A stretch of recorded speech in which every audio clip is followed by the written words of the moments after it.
Genesis chapter 30. Now when Rachel saw that she bore Jacob no children, she became jealous of her sister, and she said to Jacob, "Give me children, or else I die." Then Jacob's anger burned against Rachel, and he said, "Am I in the place of God, who has withheld from you the fruit of the womb?" She said, "Here is my maid Bilhah. Go into her, that she may bear on my knees, that through her I too may have children." So she gave him her maid Bilhah as a wife, and Jacob went into her. Bilhah conceived and bore Jacob a son. Then Rachel said, "God has vindicated me, and has indeed heard my voice, and has given me a son." Therefore she named him Dan. Rachel's maid Bilhah conceived again, and bore Jacob a second son. So Rachel said, "With mighty wrestlings I have wrestled with my sister, and I have indeed prevailed." And she named him Naphtali. Then Leah saw that she had stopped bearing. She took her maid Zilpah, and gave her to Jacob as a wife. Leah's maid Zilpah bore Jacob a son. Then Leah said, "How fortunate!" So she named him Gad. Leah's maid Zilpah bore Jacob a second son. Then Leah said, "Happy am I, for women will call me happy." So she named him Asher. Now in the days of the wheat harvest, Reuben went and found mandrakes in the field, and brought them to his mother Leah. Then Rachel said to Leah, "Please give me some of your son's mandrakes." But she said to her, "Is it a small matter for you to take my husband? And would you take my son's mandrakes also?" So Rachel said, "Therefore he may lay with you tonight in return for your son's mandrakes." When Jacob came in from the field in the evening, then Leah went out to meet him and said, "You must come in to me, for I have surely hired you with my son's mandrakes." So he lay with her that night. God gave heed to Leah, and she conceived and bore Jacob a fifth son. Then Leah said, "God has given me my wages because I gave my maid to my husband." So she named him Issachar. Leah conceived again and bore a sixth son to Jacob. Then Leah said, "God has endowed me with a good gift. Now my husband will dwell with me, because I have borne him 6 sons. So she named him Zebulun. Afterwards she bore a daughter and named her Dinah.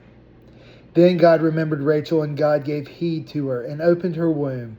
So she conceived and bore a son, and said, "God has taken away my reproach." She named him Joseph, saying, May the Lord give me another son." Now it came about, when Rachel had borne Joseph, that Jacob said to Laban, "Send me away, that I may go to my own place and to my own country. God, give me my wives and my children, for whom I have served you, and let me depart, for you yourself know the service which I have rendered you."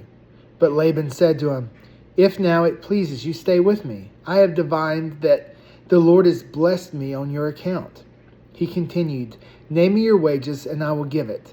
But he said to him, "You yourself know how I have served you, and how your cattle have fared with me.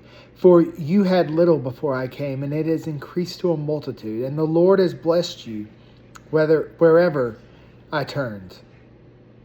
But now, when shall I provide for my own household also?" So he said, "What shall I give you?" And Jacob said, You shall not give me anything. If you will do this one thing for me, I will again pasture and keep your flock. Let me pass through your entire flock today, removing from there every speckled and spotted sheep, and every black one among the lambs, and the spotted and the speckled among the goats. And such shall be my wages. So my honesty will answer for me later, when you come concerning my wages. Every one that is speckled and spotted among the goats, and black among the lambs, if found with me, it will be considered stolen."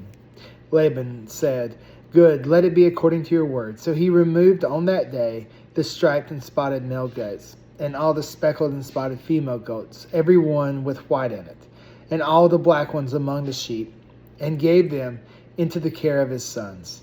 And he put a distance of 3 days' journey between him and Jacob. And Jacob fed the rest of Laban's flocks.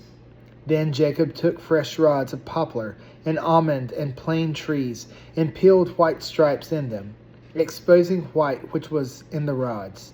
He set the rods which he had peeled in front of the flocks in the gutters, even in the watering troughs, where the flocks came to drink. And they mated, and they came to drink. So the flocks mated by the rods, and the flocks brought forth striped, speckled, and spotted. Jacob separated the lambs and made the flocks face toward the striped, and all the black in the flock of Laban. And he put his own herds apart, and did not put them with Laban's flock. Moreover, whenever the stronger of the flock were mating, Jacob would place the rods in the side of the flock, in the gutters, so that they might mate by the rods. When the flock was feeble, he did not put them in. So the feebler were Laban's, and the stronger Jacob's. So the man became exceedingly prosperous, and had large flocks, and female and male servants, and camels and donkeys.